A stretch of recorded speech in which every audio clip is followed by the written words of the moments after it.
Play this piano, I'll marry you. Victoria Hale said it loud enough for everyone near the stage to hear. Her tone was flat, confident, the kind of voice that expected obedience. The room went quiet fast.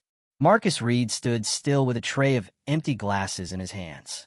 Champagne ran down his sleeve where she just splashed him by accident. Or maybe not. He looked up at her, confused. What did you just say? She pointed at the black Steinway on stage. You heard me. If you can play that piano better than the performer tonight, I'll marry you. A few guests laughed. Phones came out. Someone near the bar said, "This I have to see." Marcus didn't move. His face didn't change. You just sat calm. You spilled your drink, ma'am. You don't have to talk down to me. Oh, please, Victoria said. You're a janitor, aren't you? You clean floors, not concert halls. Maintenance staff, Marcus said. Same thing, she replied, waving her hand. Come on, let's see if you've got any talent. Maybe you can add musician to your resume. Her assistant whispered, Victoria, cameras. I know, she said, brushing him off. Relax. This will be fun. The hotel manager tried to step in. Ms. Hale, maybe we should. She didn't even turn. It's fine. We're having a little entertainment. Marcus looked at her again. You serious? I just made you an offer, she said. You play, you win. Seems fair. He nodded slightly. And if I do play better? Victoria smirked. Then congratulations. You'll still be cleaning floors tomorrow. The crowd laughed again. Someone said, Come on, man. Show her what you got. Marcus set his tray down on the nearest table. You said you'd marry me if I played better. You gonna keep your word? Victoria raised an eyebrow. You think I was serious? Yes, he said evenly. Because you said it in front of everyone. That killed the laughter. The manager froze halfway through another polite smile. Security shifted closer to the stage. Victoria crossed her arms. Fine. Play. Let's see what you've got. David Chun, a music critic in the back, leaned to the person next to him. This is going to be interesting. Marcus took off his gloves and folded them once. He looked around the room. Everyone was waiting. He could have walked away. Instead, he said, All right then. He walked toward the piano. The marble floor echoed under his shoes. The whole ballroom went still except for the sound of phones recording. A guest near the wall whispered, This is going to be a train wreck. Victoria's friend laughed. 10 seconds tops. Marcus reached the steps, climbed up, and sat down on the bench. He adjusted it slightly, checking the distance to the keys. His hands rested on them, but didn't press yet. Victoria said, You do know which end makes a sound, right? Marcus looked at her once. Yes, ma'am. I do. She rolled her eyes. Good. Let's end this quickly. He pressed one key. Just one. A clean, low note that cut across the chatter. Then another, building a slow pattern that started to sound familiar. Someone near the back said, Wait, is that summertime? The room got quieter. Marcus kept going. No rush, no show. Just sound. His hands moved steady, confident, trained. The melody filled the hall in a way no one expected. Victoria's smile faded halfway through. She looked around and saw no one laughing anymore. Her assistant stopped recording. The manager lowered his phone. Marcus didn't look up once. He kept playing, switching from light to deep, like he'd done this 1,000 times before. Every note was clean, even. He didn't rush. He didn't stumble. By the end, the entire ballroom was silent. Even the bartender froze mid-pour. When the last note faded, Marcus lifted his hands and stood up. He looked straight at her. You told me to play. I did. My name's Marcus, not Janitor. Victoria didn't say anything. Her lips parted, but no words came out. David Chun finally broke the silence. That wasn't luck, he said quietly. That was skill. Someone near him whispered, Who is he? Marcus didn't wait for an answer. He put his gloves back on, picked up the tray, and walked toward the service door at the back of the room. The sound of his footsteps echoed. No one tried to stop him. Victoria still hadn't moved. Her hand trembled slightly around her champagne glass. Her friend leaned over and muttered, What the hell just happened? She didn't answer. She was still watching the door Marcus had walked through. David Chun closed his notebook. You just challenged a pianist, he said under his breath. The band started up again, awkward and late. Guests tried to go back to their conversations, but the air had changed. No one was laughing now.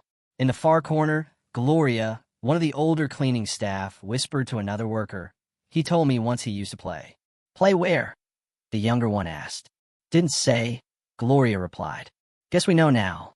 By the time Marcus reached the back hallway, he could still hear the faint music starting again behind the door.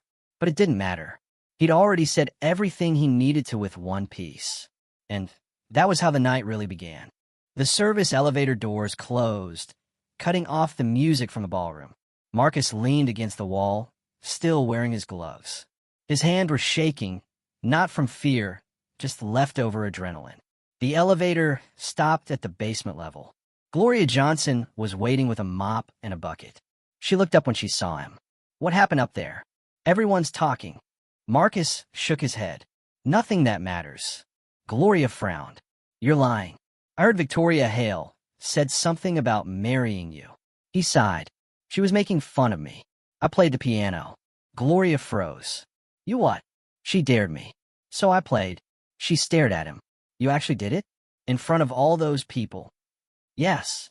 Gloria put the mop down slowly. Lord have mercy. You know this whole hotel's going to be whispering about it by morning. I know, Marcus said. Doesn't change anything. I've got another shift tomorrow. He walked to the supply room, unlocked the small metal locker with his name scratched on it, and hung up his jacket. Inside was a folded uniform, a sandwich in a plastic bag, and a photo of his mother in a hospital bed. He stared at it for a second, then shut the door. Gloria followed him. You're not stupid, Marcus. That woman's powerful. You embarrassed her in front of everyone.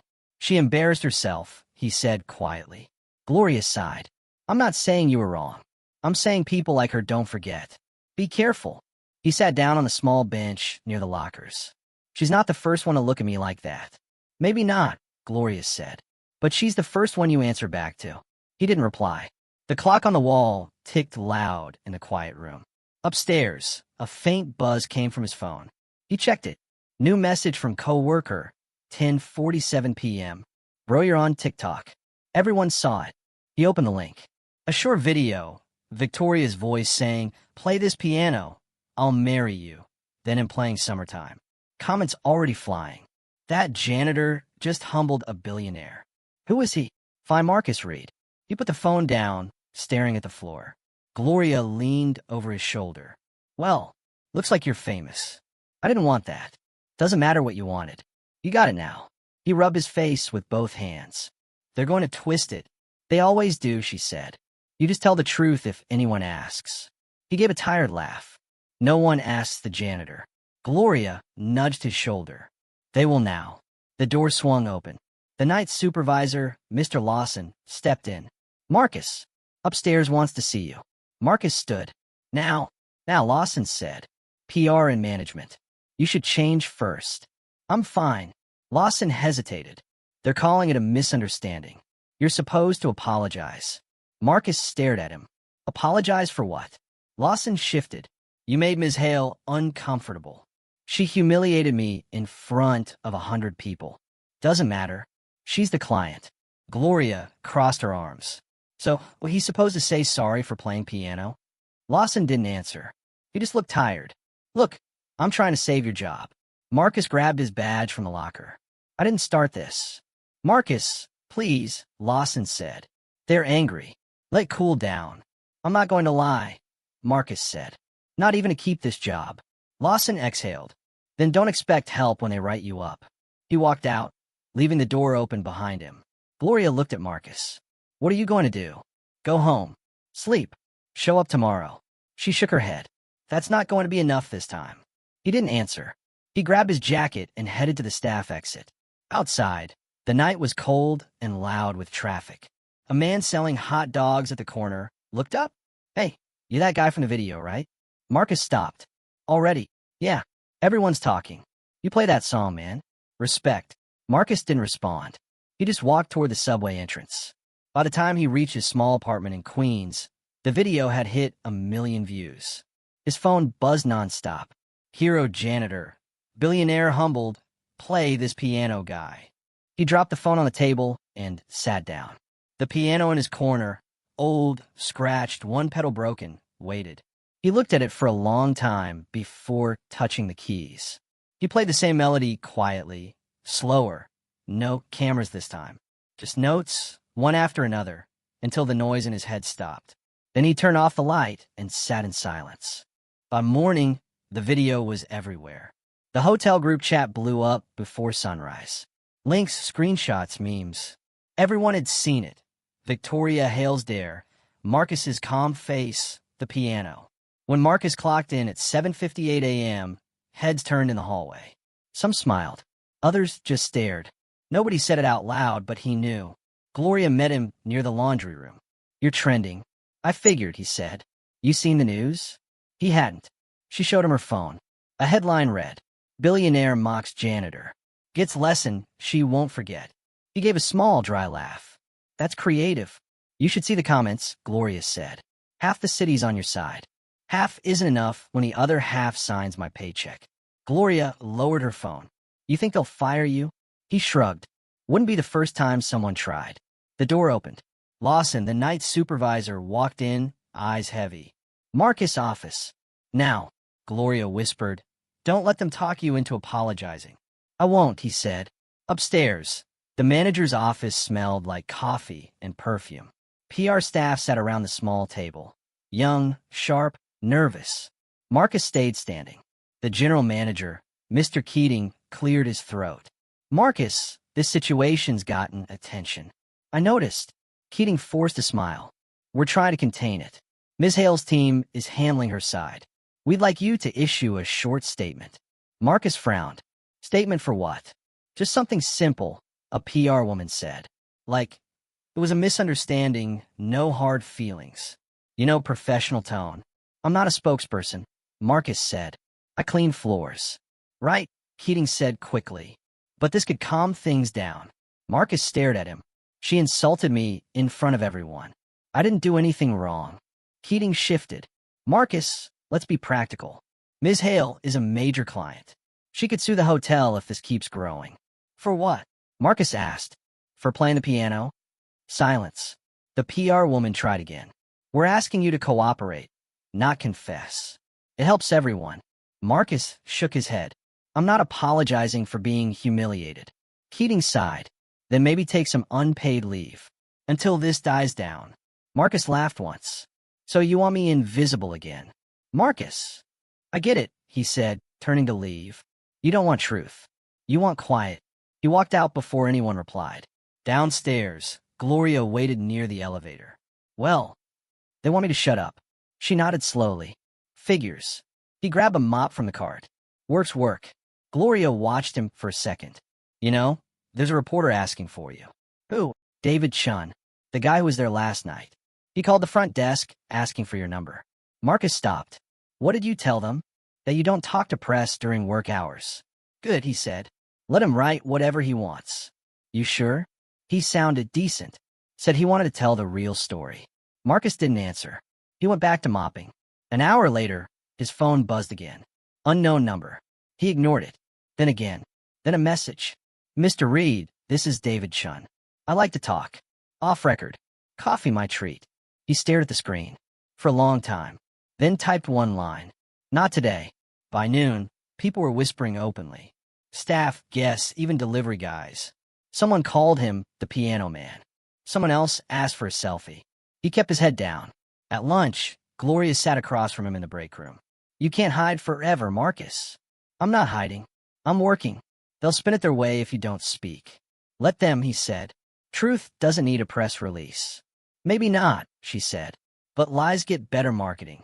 He didn't reply. He finished his sandwich, stood up, and tossed the wrapper. At 2 p.m., Lawson showed up again. "They're moving you to night shifts."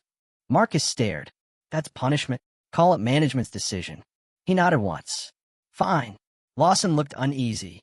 "For what it's worth, I think you handled yourself right." "Thanks," Marcus said. "Doesn't change much." That evening, when his shift ended, he checked his phone again. Hundreds of messages. Friend requests. Interview invites. A few death threats. Most from strangers. He scrolled until he saw one from an old contact, Easton Music Conservatory. Subject line, "We remember you." He didn't open it. The subway home was packed. A man across the aisle looked at him, then said, "Hey, you're that guy, right? The piano janitor." Marcus sighed. "Guess so. You were good, man. Real good." "Thanks," Marcus said quietly. The man smiled. "You should play again. People need that." Marcus nodded, but said nothing. When he reached his stop, he took the long way home. Needed air. The city lights flickered off windows and car roofs. Everyone was looking at screens, maybe watching him without knowing it. By the time he unlocked his door, the TV in the hallway was playing a segment. Victoria Hale under fire after viral incident at Grand Lennox Hotel. Her face appeared, calm, rehearsed, smiling in front of reporters. "It was a misunderstanding," she said. "I have great respect for all my staff." Marcus turned off his phone. He sat down his old piano again, hands resting on the keys. He didn't play yet. He just sat there, staring at his reflection in the glossy surface. For the first time in years, he didn't feel invisible, but he didn't feel free either. He pressed one key. Just one. It sounded nothing like last night. By noon the next day, the hotel was chaos. Phones rang nonstop. PR was in a war room. Staff whispered in hallways. Guests pretended not to stare when Marcus walked by. Gloria found him polishing the lobby floor. "You heard the latest?" He didn't look up. "No, I stopped listening. They're turning it into an event." He paused. "What event?" "A charity thing." The Dare replayed. "They're calling it a friendly rematch." Victoria Hale agreed to host. Marcus straightened. "You're joking." "I wish I was," Gloria said. "PR says it's about unity.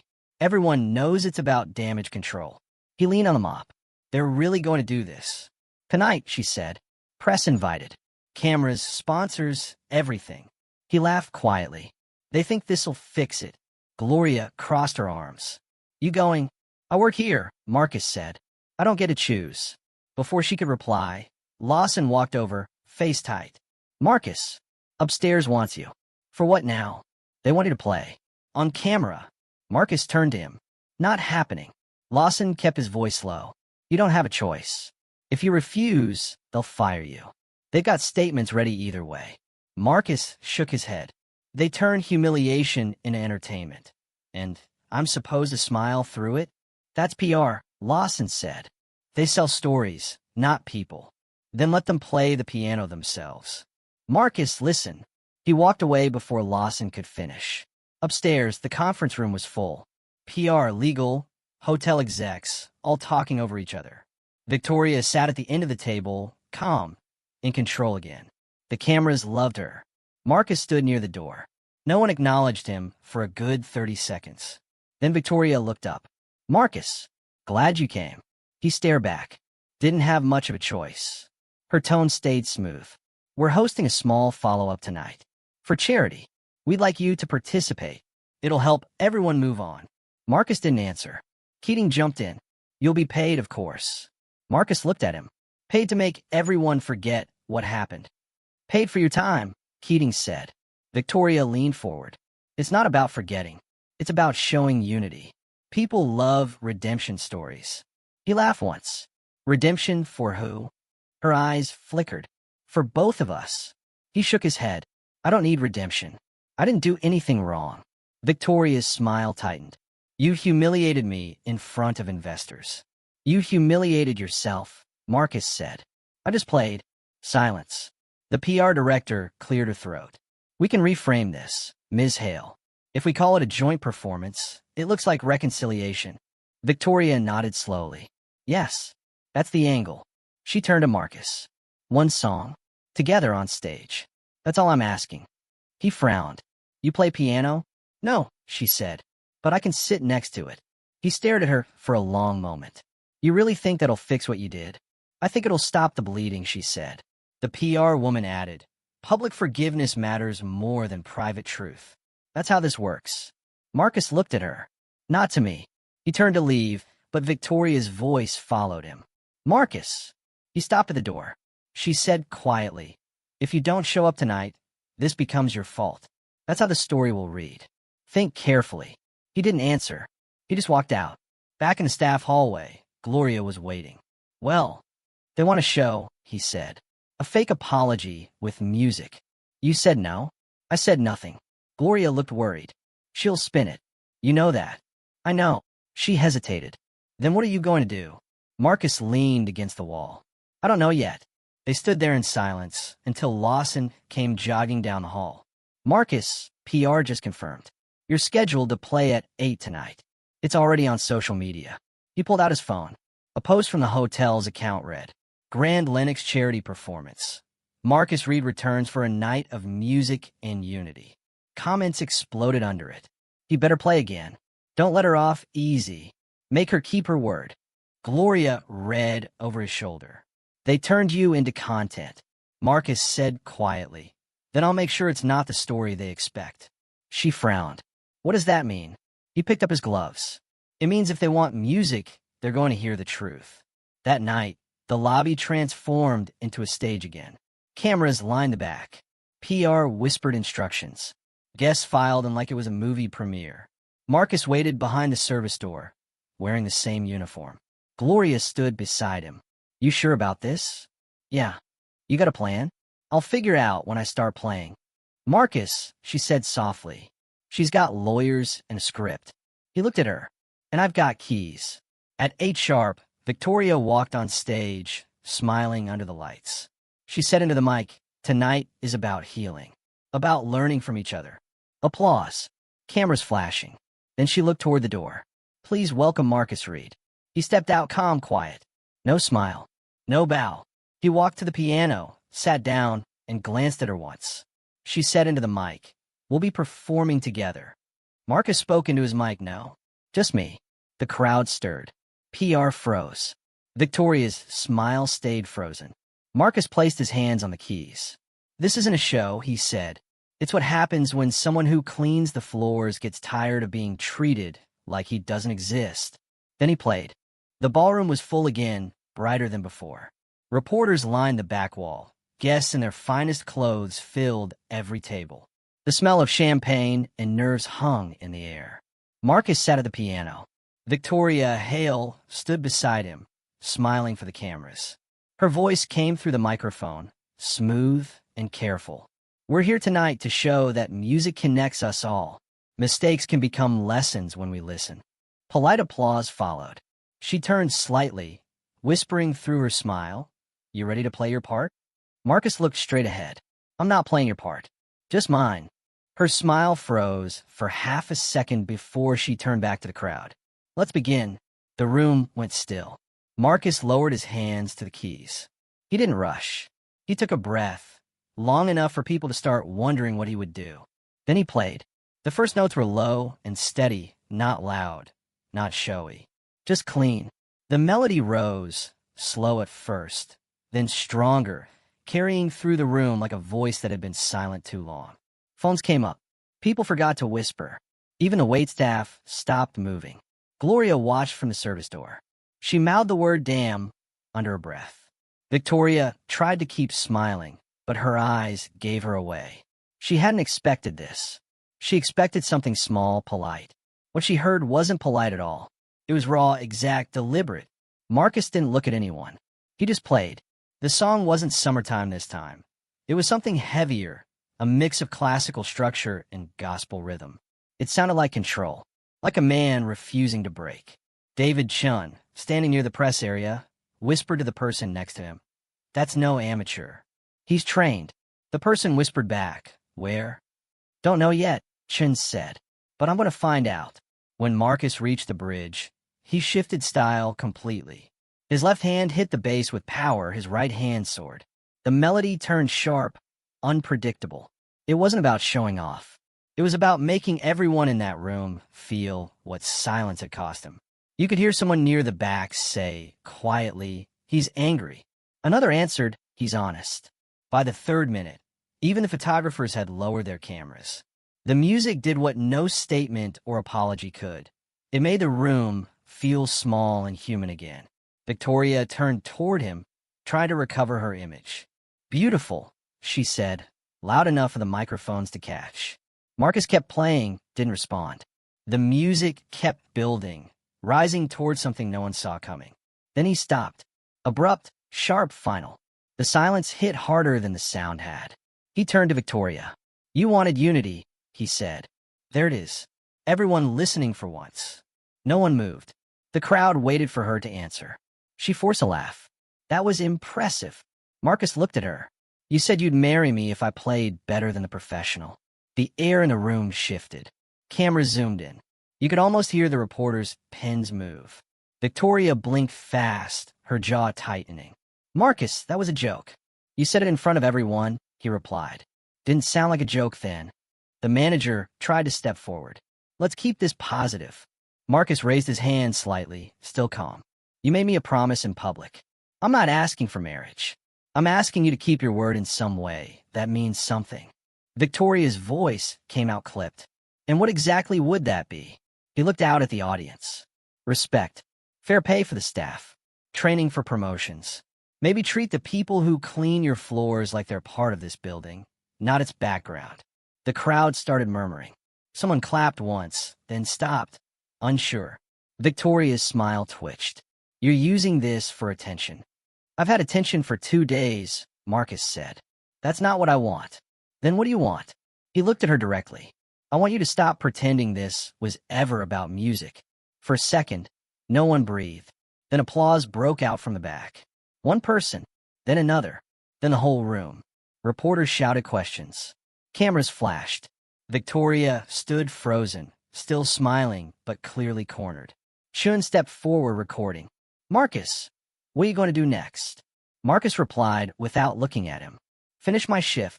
The applause grew louder. Victoria leaned toward him, voice low. You think this makes you noble? I don't care what it makes me, he said. It makes me honest. She turned away, still facing the cameras, still trapped in her own show. Marcus stood, bowed slightly to the audience, not like a performer, just acknowledgement, and walked off the stage. Gloria met him by the door. That was insane, she whispered. You just told her off on live TV. She asked for a song, he said. I gave her one. You realize she can't hide from this now. She shouldn't, he said simply. The applause echoed down the hallway as the doors closed behind them. Victoria stayed under the lights, clapping along with the crowd, smiling as if nothing had cracked. But her hand trembled slightly around the microphone. And for the first time since the gala began, she didn't look untouchable. The video hit the internet before the night was over. Clips from every angle. Marcus speaking, the crowd clapping, Victoria's frozen smile. Headlines spread faster than any PR plan could catch. Janitor turns gala into reckoning. Victoria Hale cornered on live stream. By morning, it was everywhere. In the staff break room, the TV was on low volume. Gloria poured coffee while everyone watched. Marcus sat at the far table, still in his uniform. Do you realize what you did last night? She asked. I worked, he said. You did more than that, Gloria replied. You embarrassed the richest woman in the city and made her look human. People don't forget that. I didn't mean to embarrass her. I meant what I said. That's the problem, Gloria said. You said it where everyone could hear. The door opened. Lawson walked in, holding his phone. You need to see this. He placed it on the table. A press clip played. Victoria Hale stood outside the hotel, surrounded by microphones. I have tremendous respect for Mr. Reed, she said, smiling for cameras. Last night was about understanding and moving forward together. Marcus watched in silence. Gloria muttered, there it is. The damage control tour. Lawson added, she's hosting another event tomorrow.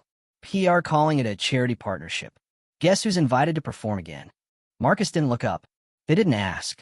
They don't plan to, Lawson said. It's already in the press release. Gloria folded her arms. So they're using him again. Lawson shrugged. That's how it works. He's good for headlines now. Marcus stood. Then I'll give them one they don't expect. Gloria frowned. Marcus, don't make this worse. I'm not looking for war, he said. But I'm not letting them rewrite what happened. The next evening, the ballroom looked different. Less polished, more staged. Banners hung everywhere. Together for tomorrow. Cameramen, lights, sponsors. The same crowd pretending nothing happened. Victoria was on stage already, microphone in hand. We all make mistakes, she said to the audience. What matters is how we grow from them. Polite applause followed. She smiled and gestured toward the piano. And to show that, I've invited Mr. Marcus Reed to perform with me tonight. The lights turned toward the side door. Marcus stepped out, calm, steady. He didn't smile. He walked straight to the mic. I wasn't told this was a duet. The crowd murmured. Victoria's PR manager looked panicked. Victoria tried to smooth it over. We thought a collaboration might send a positive message. Marcus said evenly, "The only message I have is honesty." Someone in the audience clapped once. The room went silent again. He sat down at the piano. "You want unity? Listen." The first few notes came soft. Not polite, not safe. He shifted rhythm halfway through, classical precision giving way to jazz, then gospel, then something else entirely. It was music that didn't fit any category because it wasn't about entertainment anymore. It was testimony. The crowd leaned forward. Some filmed. Some didn't move at all. Victoria stood behind him, smile frozen. Then he started speaking while still playing, his voice steady through the mic. "I cleaned this floor for 3 years. Every night, I walked past this piano. No one ever asked my name. I played in conservatories before I worked here. I studied under people who believed music was about truth. I lost it when I needed to eat." The music grew louder beneath his words. "You all talk about equality in donations and speeches, but equality doesn't live in speeches. It lives in paychecks, in respect, in the way you look at people when they speak." A few guests clapped. Others looked uncomfortable. Victoria stepped closer. "Marcus, this isn't what we agreed." He stopped playing and looked up. "We never agreed on anything." The silence that followed was heavy. Victoria's voice faltered for the first time. "You're turning this into a spectacle." "No," Marcus said. "You did that when you made my job a joke." Reporters' flashes went off like lightning. David Chun shouted from the press pit, "Marcus, are you saying you want justice?" "I'm saying I want accountability," Marcus answered. "Starting with the person who used her microphone to humiliate someone because she could." Victoria tried to regain control. "I've already apologized." "You smiled through it," Marcus said. "That's not the same." The audience murmured again. One woman near the front whispered, "He's right." Victoria's PR team gestured wildly from the side. She ignored them and faced him directly. "What do you want from me, Marcus?" He looked straight at her. "Actions, not words. Fix how you treat people. Not just me, all of them." The staff watching from the back nodded quietly. For a moment, Victoria said nothing. Then, slowly, she lowered the microphone. "You're right," she said. "And I'll prove it." He studied her face.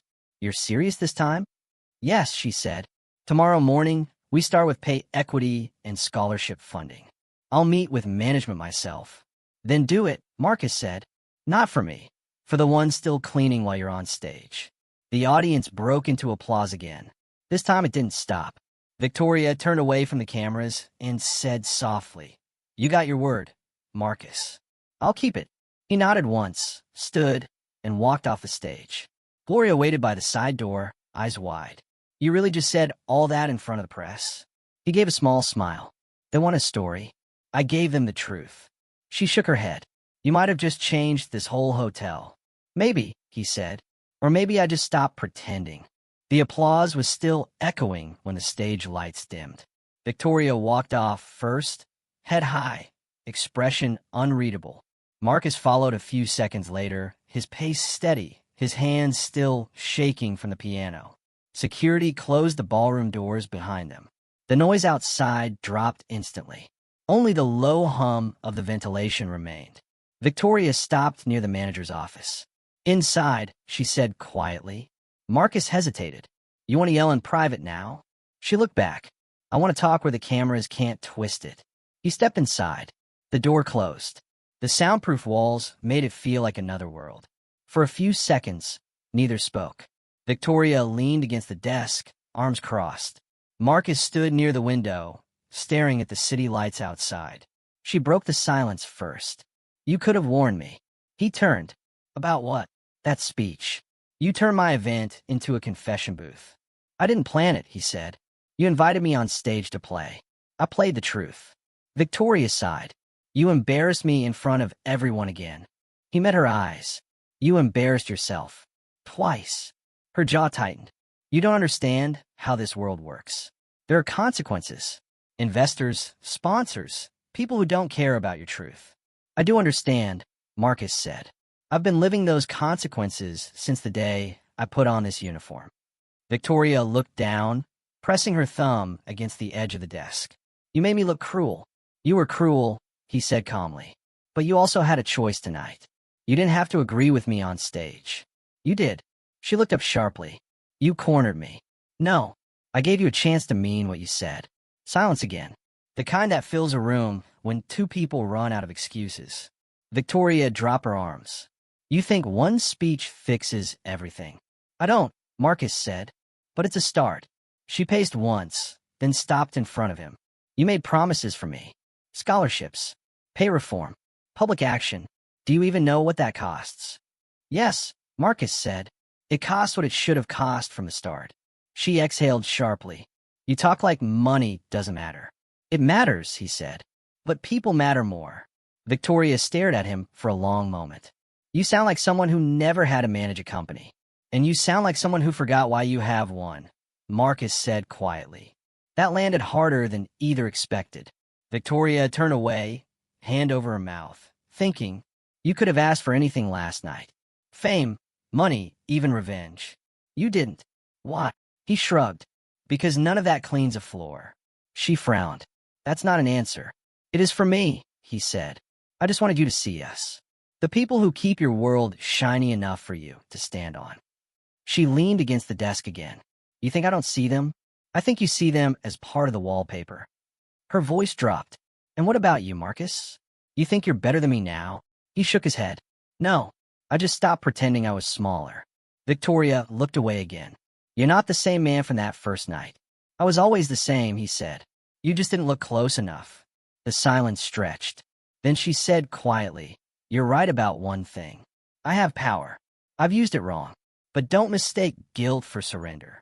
I don't want your surrender, Marcus replied. I want your word. She met his gaze. And if I give it, then keep it. For the first time, her voice lost all polish. You really think I can undo years of system by signing a few checks? No, he said, but you can start by writing one. Victoria laughed once, without humor. You're dangerous. Not really, he said. I just don't look away anymore. She studied him. You should have been something more than a janitor. I was, he said simply. Life just took a detour. Victoria walked to the door, hand on the knob. You'll be part of this project then. The reforms, the fund, all of it. You'll consult directly with me. He frowned. Why me? Because no one else would tell me the truth to my face. He considered it. If I agree, it's not for your PR. It's for the people who work here. Then we have the same goal, she said. He shook his head. We'll see. She opened the door halfway, then paused. You ever think about what might have happened if you'd failed that night? I didn't, he said. I only thought about what would happen if I stayed quiet. She nodded once. That's the difference between us. He walked past her toward the hallway. Maybe not anymore. Victoria watched him leave.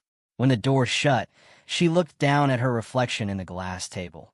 No cameras, no reporters, just the person she'd become. For the first time, she didn't like what she saw. The next morning, the conference room on the top floor looked more like a courtroom. Papers spread across the table. Legal teams on one side, PR and finance on the other. Victoria Hale sat at the head, expression calm but sharp. Marcus Reed stood beside Gloria near the door, still wearing his work uniform. No one spoke until Victoria did. Let's begin. Her tone was business. Cold, exact. The head of HR started reading from a draft. Proposed measures include a pay raise for night staff, creation of a scholarship fund, and training for department heads. Marcus interrupted. What about the service elevator rule? HR blinked. Excuse me? He looked at Victoria. You still making people like me take the back elevator? Victoria didn't flinch. That's already being reviewed. Marcus shook his head. That's not an answer. The room went quiet. The legal advisor glanced at Victoria, waiting for a cue. She said simply, fine. It ends today. Staff can use any route unless restricted for safety. Gloria whispered, good start. Marcus folded his arms. Put it in writing. Victoria nodded to legal. At it. The HR manager cleared her throat. Next, pay adjustment. Our budget. Marcus cut in again. Don't call it adjustment. Call it correction. The lawyer frowned. That's not typical phrasing for policy. It's the truth, Marcus said. You underpaid people for years. Let's name it right. Victoria glanced down at the papers, then said, keep his wording. PR shifted uncomfortably. Ma'am, that might sound like an admission. It is, she said. We're done pretending. Marcus watched her. Didn't expect you to say that. Victoria replied, you said honesty matters. Let's find out if it works. The legal advisor scribbled notes. We'll prepare a statement acknowledging previous discrepancies and immediate corrective measures. Gloria smiled faintly. That's the first honest sentence I've heard in years. Victoria turned to Marcus. Now, about the scholarship fund. You'll oversee the committee. He looked surprised. You want me to manage it? I want you to make sure it's real, she said. You know what that means better than anyone here. He paused. I'll do it, but I want transparency. No photo ops. No fake speeches. Agreed, she said. The finance director spoke up. Funding source. Victoria answered without hesitation. My personal account. $5 million initial endowment. The room froze. The lawyer looked up. That's unusual.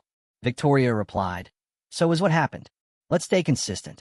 Marcus stared at her. You're serious. I am, she said. You want a proof. This is it. He leaned on the table slightly. And the concerts? She nodded. Community programs, free admission, full pay for every worker. You open the first one. He frowned. I'm not a symbol. You're not, she said. You're the standard. For a moment, no one moved. The air felt different, less corporate, more human. Then PR spoke cautiously. If I may, we should still consider the public narrative. We need balance, humility, but control.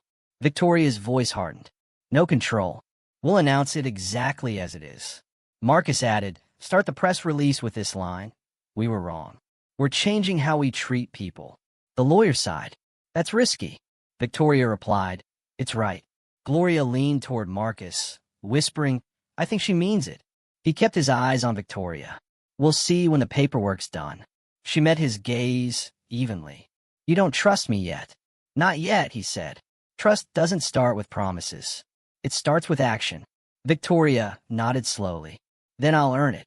The HR director closed the binder. That covers all items except the advisory role. Marcus looked confused. Advisory? Victoria explained. You'll act as internal ethics consultant. Independent. You'll have access to every department once a month. He studied her face. And what happens if I find something you don't want to hear? Then I'll listen, she said. He nodded once. All right, I'll take it. Victoria extended her hand. He hesitated, then shook it. Gloria watched quietly. Never thought I'd see that. Victoria glanced her way. Neither did I. The lawyer gathered the papers. We'll finalize by end of day. Press briefing at 6.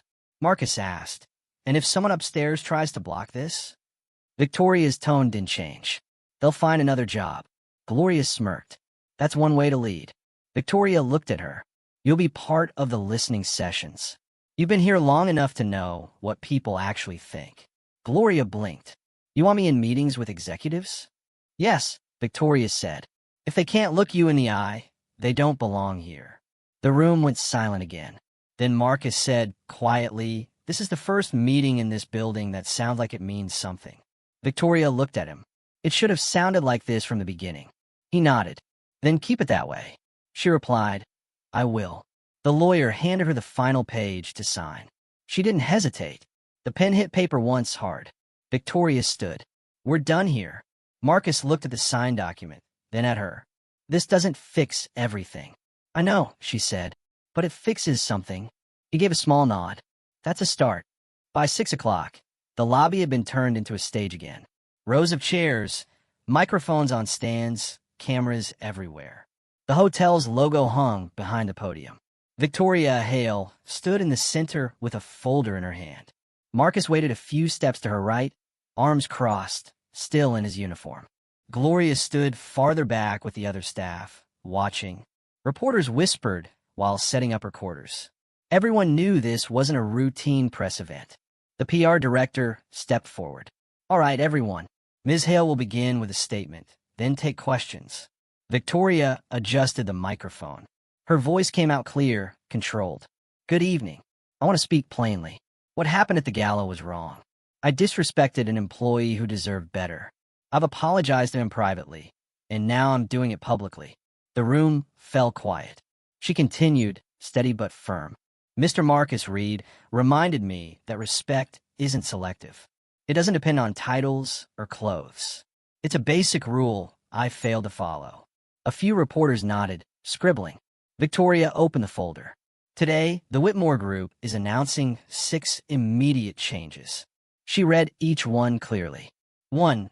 Equal access for all staff to public areas, including elevators and service routes. 2. A full wage correction for underpaid employees, retroactive to the start of this year. 3. Creation of the Reed Scholarship Fund for music students from underrepresented communities. 4. Launch of the Keys for Dignity concert series, open to the public with full pay for musicians and staff. 5. Mandatory leadership training focused on equity and accountability. 6. Appointment of Marcus Reed as our independent ethics advisor. The cameras flashed. Reporters spoke over each other. Ms. Hale, are these reforms permanent? Yes, she said. They're policy, not PR. Another reporter called out. Are you admitting discrimination occurred? Victoria didn't flinch.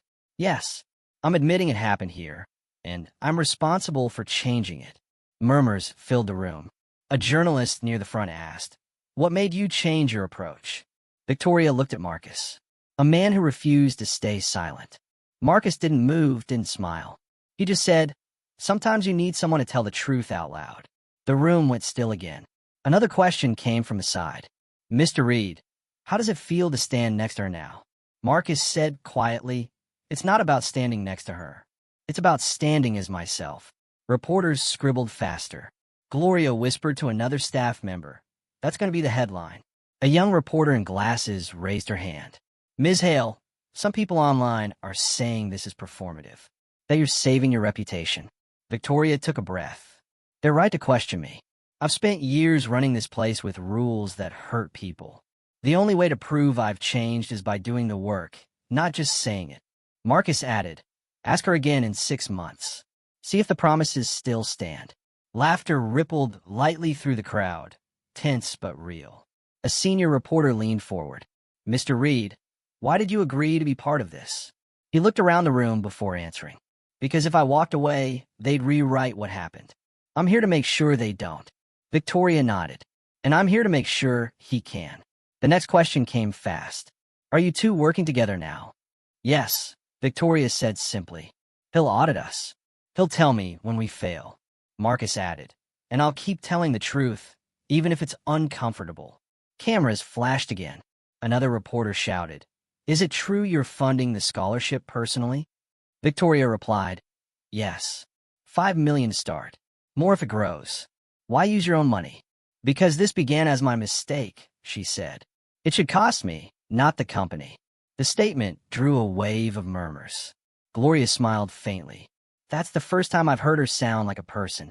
The PR director whispered to Victoria, we can end now. She shook her head. Not yet. She looked at the audience. This story started with a joke I made to humiliate someone. I said, play this piano, I'll marry you. He played, and I realized I was the one who needed to learn something. I won't rewrite that moment. I'll remember it. Marcus added quietly, dignity doesn't wear a uniform. It's how you carry yourself when nobody's clapping. For a few seconds, the room stayed silent. Even the cameras stopped clicking. Then applause started from the back, slow, then building. Victoria looked toward Marcus. You ready to help me clean this mess for real? He nodded once. As long as we're using the same broom. She almost smiled. Fair enough. The PR director stepped up to the mic. That concludes the conference. Thank you all. Reporters swarmed forward, still shouting questions. Gloria slipped through the crowd toward Marcus. That was cleaner than I expected. Let's see how long it stays that way, he said. People online are calling it historic, she added. Marcus looked around the room, where cameras flashed and executives pretended to smile. They always call it historic before they move on. Gloria asked quietly, you think she'll keep her word? He glanced toward Victoria, who was still answering questions. I think she knows what happens if she doesn't. Gloria nodded. That might be enough. As I walked out of the room, one of the younger staff whispered, "Did that really just happen?" Gloria smiled. "Yeah, and it's about time."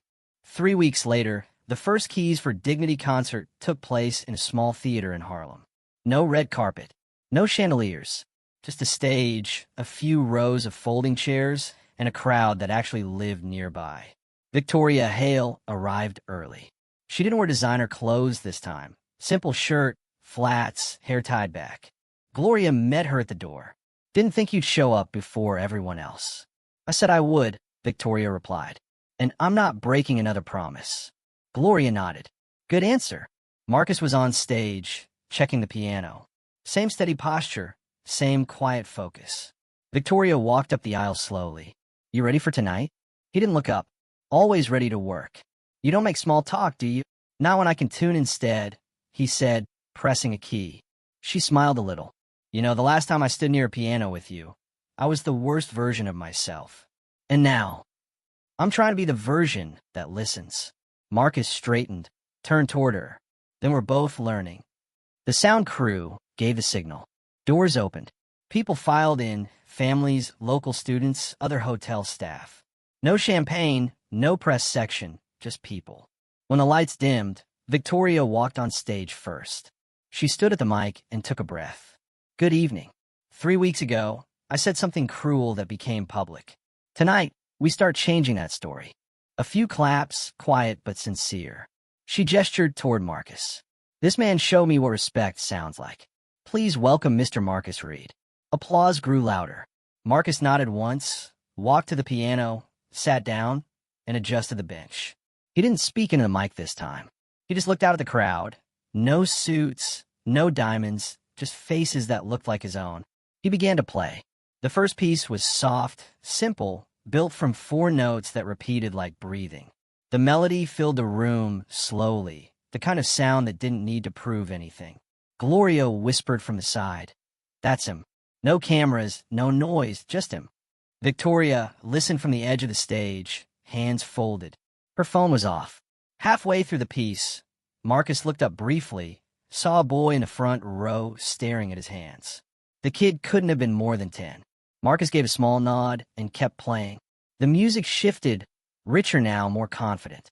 He blended jazz into classical phrasing, sliding between tones like someone who no longer needed permission. When the final chord came, he let it hang just long enough for people to feel it, then lifted his hands. Silence followed. Then applause, real, loud, messy, not rehearsed. Marcus stood and stepped to the mic. "Thank you for coming," he said. "I've played in halls bigger than this, but none of them felt this honest. This is what music should be. Open. Shared. No one above anyone." Someone shouted from the back, "Say it again." He smiled faintly. "No one above anyone." The crowd cheered again. Victoria took a step forward. "You're setting the bar high for my speech." Marcus turned slightly. "Good. You need a challenge." She laughed quietly and walked to the mic. "I'm not giving a speech. Just an update. The scholarship fund opened this morning. The first applications came in within an hour. We raised an extra $2 million in donations, and the new pay scale starts next week." Applause again. She continued. "People keep asking why I'm doing this. It's simple. When you break something, you fix it. When you hurt people, you face it. And when someone tells you the truth, you thank them."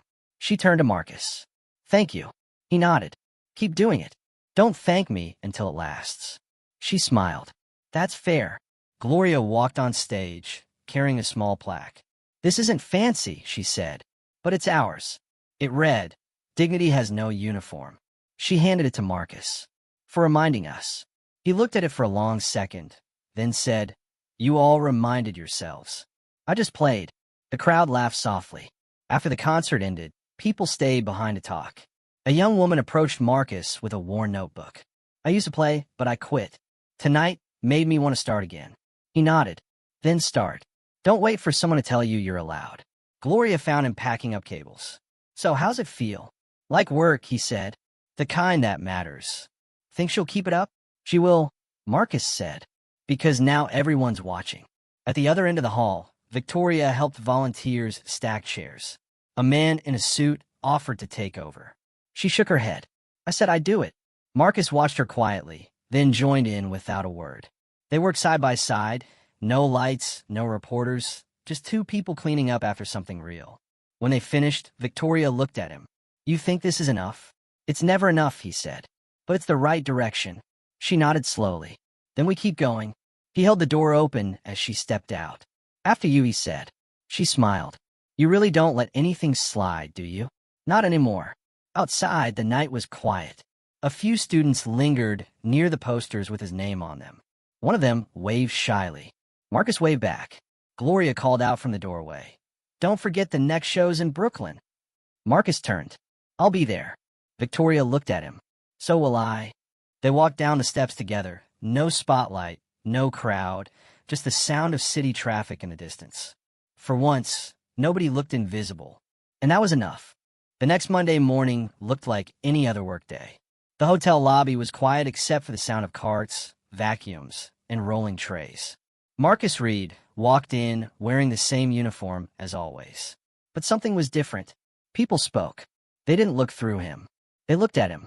Morning, Marcus, the bellhop said as he passed. Morning, Marcus replied. At the front desk, a clerk smiled. You're trending again. That concert video hit 2 million views overnight.